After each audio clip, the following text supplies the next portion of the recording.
माँ, मुझे कुछ महीने के लिए विदेश जाना पड़ रहा है। तेरे रहने का इंतजाम मैंने करा दिया है। तकरीबन 32 साल के अविवाहित डॉक्टर सुदीप ने देर रात घर में घुसते ही कहा, बेटा, तेरा विदेश जाना जरूरी है क्या? माँ की आवाज में चिंता और घबराहट झलक रही थी। माँ, मुझे इंग्लैंड जाकर कुछ रिसर्च करनी है। वैसे भी कुछ ही महीनों की तो बात है, सुदीप ने कहा। जैसी तेरी इच्छा, मरी से आवाज में माँ बोली। और छोड़ आया सुदीप अपनी माँ प्रभा देवी को पड़ोस वाले शहर में स्थित एक वृद्धा आश्रम में। वृद्धा आश्रम में आने पर शुरू में हर बुजुर्ग के चेहरे पर जिंदगी के प्रति हताशा और निराशा साफ झलकती थी, पर प्रभा देवी के चेहरे पर वृद्धा आश्रम में आने के बावजूद कोई शिकन तक न थी। एक दिन आश्रम में बैठे कुछ बुजुर्ग आपस में बात कर रहे थे।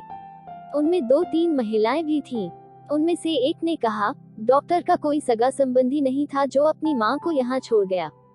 तो वहाँ बैठी एक महिला बोली, प्रभा देवी के पति की मौत जवानी में ही हो गई थी। तब सुदीप कुल 4 साल का था। पति की मौत के बाद प्रभा देवी और उसके बेटे को रहने और खाने के लाले पड़ गए। तब किसी भी रिश्तेदार ने उनकी मदद नहीं की। प्रभा देवी ने लोगों के कपड़े सिल कर अपने बेटे को पढ़ाया। बेटा भी पढ़ने में बहुत तेज था, तभी तो वो डॉक्टर बन सका। वृद्धा आश्रम में करीब 6 महीने गुजर जाने के बाद एक दिन प्रभा देवी ने आश्रम के संचालक रामकिशन शर्मा जी के ऑफिस के फोन से अपने बेटे के मोबाइल नंबर पर फोन किया और कहा, सुदीप, तुम हिंदुस्तान आ गए हो या अभी इंग्लैंड में ही हो? माँ, अभी तो मैं इंग्लैंड में ही हूँ, सुदीप का जवाब था। 3-3, 4-4 महीने के अंतराल पर प्रभा देवी सुदीप को फोन करती, उसका एक ही जवाब होता, मैं अभी वही हूँ, जैसे ही अपने देश आऊंगा तुझे बता दूंगा। इस तरह तकरीबन 2 साल गुजर गए। अब तो वृद्धा आश्रम के लोग भी कहने लगे कि देखो कैसा चालाक बेटा निकला, कितने धोखे से अपनी माँ को यहाँ छोड़ गया। आश्रम के ही किसी बुजुर्ग ने कहा, मुझे तो लगता नहीं कि डॉक्टर विदेश गया होगा, वो तो बुढ़िया से छुटकारा पाना चाह रहा था। तभी किसी और बुजुर्ग ने कहा, मगर वो तो शादीशुदा भी नहीं था। अरे होगी उसकी कोई गर्लफ्रेंड, जिसने कहा होगा पहले माँ के रहने का अलग इंतजाम करो, तभी मैं तुमसे शादी करूंगी। 2 साल आश्रम में रहने के बाद अब प्रभा देवी को भी अपनी नियति का पता चल गया। बेटे का गम उसे अंदर ही अंदर खाने लगा। वो बुरी तरह टूट गई। 2 साल आश्रम में और रहने के बाद एक दिन प्रभा देवी की मौत हो गई। उसकी मौत पर आश्रम के लोगों ने आश्रम के संचालक शर्मा जी से कहा, इसकी मौत की खबर इसके बेटे को तो दे दो। हमें तो लगता नहीं कि वो विदेश में होगा, वो होगा यही कहीं अपने देश में।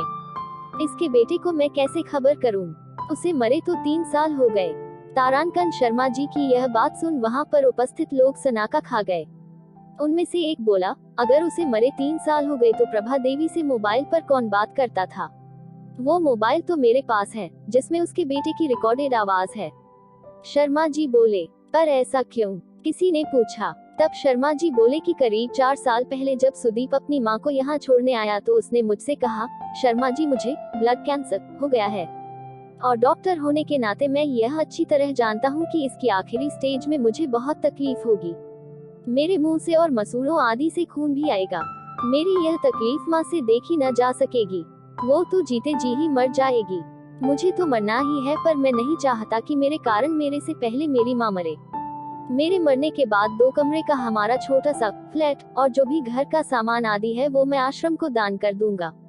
यह दास्तां सुन वहां पर उपस्थित लोगों की आंखें झलझला आईं। प्रभा देवी का अंतिम संस्कार आश्रम के ही एक हिस्से में कर दिया गया। उनके अंतिम संस्कार में शर्मा जी ने आश्रम में रहने वाले बुजुर्गों के परिवार वालों को भी बुलाया।